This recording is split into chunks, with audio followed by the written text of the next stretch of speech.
കേരള യൂണിവേഴ്സിറ്റിയിൽ നിന്നും 1ാം റാങ്കോടെ എംകോം പാസ്സായി ബാങ്ക് ഉദ്യോഗസ്ഥനായും കോളേജ് ലെക്ചററായും ജോലി ചെയ്തു വരുന്ന സമയത്ത് ഒരു സിനിമാ നടനാവുക എന്ന ആഗ്രഹം മനസ്സിലേക്ക് കയറി വരുന്നു. അങ്ങനെ നീണ്ട അവധിയെടുത്ത് ഭാഗ്യം പരീക്ഷിക്കാനായി ഇറങ്ങി.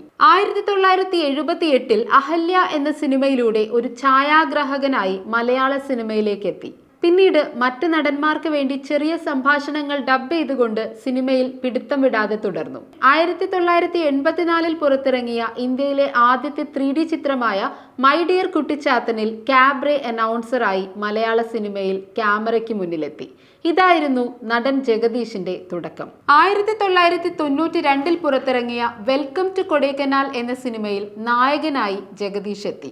അന്നത്തെ മാഗസിനിൽ ആ സിനിമയെക്കുറിച്ചുള്ള റിവ്യൂ അച്ചടിച്ചു വന്നത് ഇങ്ങനെയായിരുന്നു: കാക്ക കുളിച്ചാൽ കൊക്കാകുമോ? എന്തടിസ്ഥാനത്തിലാണ് മോഹൻലാൽ ചെയ്യേണ്ടിയിരുന്ന വേഷം ഈ നടൻ ചെയ്തത്? എന്നാൽ അപ്പോഴും ജഗദീഷ് എന്ന നടൻ തളർന്നില്ല. തനിക്ക് കിട്ടിയ വേഷം നല്ല രീതിയിൽ തന്നെയാണ് ചെയ്തതെന്ന് അദ്ദേഹം വിശ്വസിച്ചു. പിന്നീട് സിനിമകൾ ഓരോന്നായി ജഗദീഷിനെ തേടിയെത്തി. 30-ലധികം ലോ ബഡ്ജറ്റ് സിനിമകളിൽ പ്രധാന വേഷം ചെയ്തു. അതിൽ മിക്കതും ബോക്സ് ഓഫീസ് ഹിറ്റ്. അങ്ങനെ ജഗദീഷ് ജനപ്രിയ നായകന്മാരിൽ ഒരാളായി മാറി. ജഗദീഷ് സിദ്ദിഖ്, ജഗദീഷ് മുകേഷ് എന്നീ കോംബോകൾ ബിഗ് ഹിറ്റ് സിനിമകളായി മാറി. 1990 സിദ്ദിഖ് ലാൽ സംവിധാനം ചെയ്ത ഇൻ ഹരിഹർ നഗറിലെ അപ്പുകുട്ടൻ പ്രേക്ഷകരെ ചിരിപ്പിച്ചുകൊണ്ട് ഇന്നും മീമുകളിലും ട്രോളുകളിലും നിറഞ്ഞു നിൽക്കുന്നു.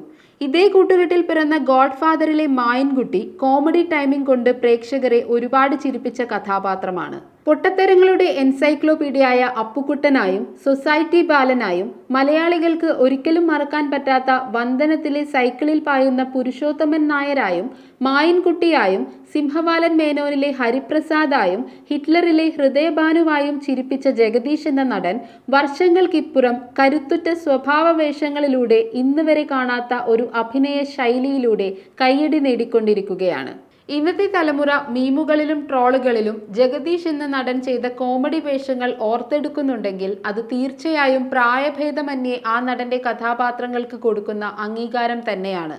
മുഖത്ത് വരുന്ന പ്രത്യേക ഭാവങ്ങൾ തന്നെയാണ് പല കോമഡി സീനുകളും കയ്യടിക്ക് അർഹമാക്കിയത്. ഒരു നടൻ എന്നതിലുപരി കഥ, തിരക്കഥ, സംഭാഷണം എന്നീ മേഖലകളിലും കഴിവ് തെളിയിച്ച നടനായിരുന്നു ജഗദീഷ്. മുത്താരം കുന്ന് പിയോ, മഴ പെയ്യുന്നു മദ്ദളം കൊട്ടുന്നു, മണിവത്തൂരിലെ 1000 ശിവരാത്രികൾ, അക്കരെ നിന്നൊരു മാരൻ, അധിപൻ എന്നീ സിനിമകൾ അദ്ദേഹത്തിന്റെ തൂലികയിൽ നിന്നും പിറന്നു വീണതാണ്.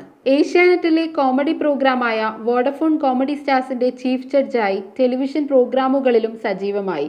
ചാനലിന്റെ അവാർഡ് ചടങ്ങുകളിൽ അവതാരകനായി. സിനിമകൾക്കൊപ്പം കൂടുതൽ TV ഷോകളിലും അവതാരകനായി തുടർന്നു. തിരുവനന്തപുരം മെഡിക്കൽ കോളേജിലെ ഫോറൻസിക് സർജനായ ഡോക്ടർ P. രമയായിരുന്നു അദ്ദേഹത്തിന്റെ ഭാര്യ. ഭർത്താവിനെ പിൻപറ്റി ക്യാമറയ്ക്ക് മുന്നിൽ വരാതെ സ്വന്തമായി ഒരു ഐഡന്റിറ്റി ഉണ്ടാക്കിയിരുന്ന വ്യക്തി. എനിക്ക് എത്രത്തോളം പ്രശസ്തി നേടാനും പൊതു ഇടങ്ങളിൽ പ്രത്യക്ഷപ്പെടാനും താല്പര്യമുണ്ടോ അത്രത്തോളം അതിൽ നിന്നും മുഖം തിരിഞ്ഞ് നടക്കാൻ താല്പര്യപ്പെടുന്ന ആളാണ് എന്റെ ഭാര്യ എന്ന് അദ്ദേഹം ഒരു ഇന്റർവ്യൂവിൽ പറഞ്ഞിരുന്നു. കുറച്ച് വർഷങ്ങൾക്ക് മുൻപ് ഒരു പരിപാടിയിൽ വെച്ച് അദ്ദേഹം പറഞ്ഞു, എനിക്ക് നല്ല ക്യാരക്ടർ റോള് ചെയ്യുന്ന ഒരു നടനായി അറിയപ്പെടണം. അത് പറഞ്ഞ് വർഷങ്ങൾ കഴിഞ്ഞു. കാലം മാറി, സിനിമകൾ മാറി, ജഗദീഷ് എന്ന നടനും അടിമുടി മാറി. ക്യാരക്ടർ റോളുകൾ ജഗദീഷ് എന്ന നടന്റെ കയ്യിൽ ഭദ്രമാവാൻ തുടങ്ങി. ലീലയിൽ മകളെ പീഡിപ്പിക്കുന്ന അച്ഛനിൽ തുടങ്ങി റോഷാക്കിൽ സിവിൽ പോലീസ് ഓഫീസർ അഷ്റഫായും, ഫാലിമിയിലെയും വാഴയിലെയും അച്ഛനായും, ഗരുഡനിലെ സലാം കൈപ്പേരിയായും, കാപ്പയിലെ ജബ്ബാറായും, കിഷ്കിൻഡ കാണ്ഡത്തിലെ സുമദത്തനായും,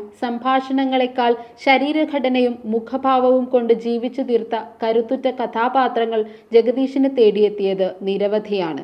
പഴയ റൂട്ടിൽ നിന്നും ഒരു തിരിഞ്ഞു നടത്തം എന്ന് തന്നെ പറയാം. പുതിയ സിനിമയ്ക്കൊപ്പം നടക്കുന്ന പഴയകാല നടൻ എന്ന് വിശേഷിപ്പിക്കാവുന്ന ജഗദീഷ് തീർച്ചയായും അതുകൊണ്ട് തന്നെ എല്ലാ കാലവും മലയാള സിനിമയിൽ സ്വന്തമായൊരു സ്പേസ് ഉണ്ടാക്കിയിട്ടുണ്ട്. എന്തൊക്കെ പറഞ്ഞാലും എന്റെ പേഴ്സണൽ ഫേവറേറ്റ് ജഗദീഷ് കഥാപാത്രം അന്നും ഇന്നും അപ്പുക്കുട്ടൻ തന്നെയാണ്. എന്നെ പോലെ തന്നെ അപ്പുക്കുട്ടൻ ഫാൻസ് ഉണ്ടെങ്കിൽ കമന്റായി ഒരു തംസ് അപ്പ് ഇട്ടേക്കണേ.